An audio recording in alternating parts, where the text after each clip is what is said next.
আমাদের এই জনবহুল দেশের সার্বিক উন্নয়নে সঙ্গত কারণে ব্লু ইকোনমি বা সুনীল অর্থনীতির জাতীয় উন্নয়নের কৌশলগত অগ্রাধিকারে স্থান লাভ করেছে।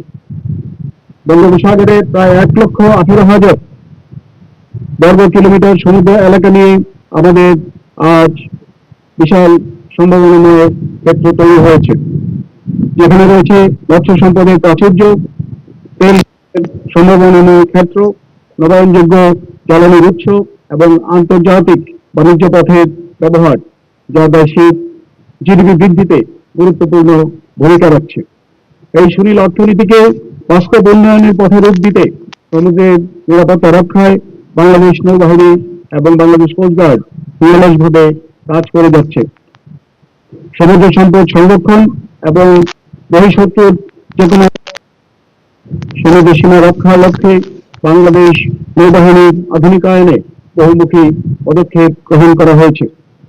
নৌবহরে উল্লেখযোগ্য সংখ্যক যুদ্ধজাহাজ, হেলিকপ্টার, মেরিটাইম পেট্রোল এয়ারক্রাফট সহ আধুনিক যুদ্ধ সরঞ্জাম ও প্রযুক্তি সংযোজন করা হয়েছে।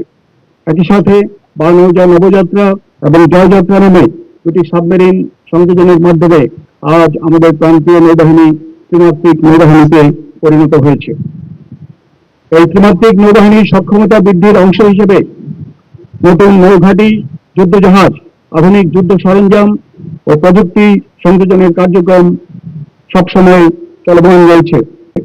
আমি ব্যর্থহীনভাবে বলতে চাই, দেশের প্রয়োজনে সর্বদা নিবেদিত থেকে যে কোনো প্রকার ত্যাগ স্বীকার করার জন্য বাংলাদেশ নৌবাহিনীর প্রতিটি সদস্য সদা প্রস্তুত রয়েছে এবং ভবিষ্যতে প্রস্তুত থাকবে ইনশাআল্লাহ।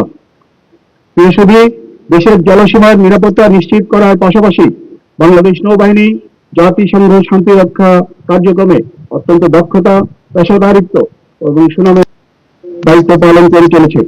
বর্তমানে লেবাননে জাতিসংঘ মিশনের মেরিটাইম টাস্ক ফোর্সের আওতায় বানৌজা সংগ্রাম এবং দক্ষিণ সুদানের নীল নদে একটি ফোর্স মেরিন ইউনিট সফলতার সাথে দায়িত্ব পালন করে চলেছে।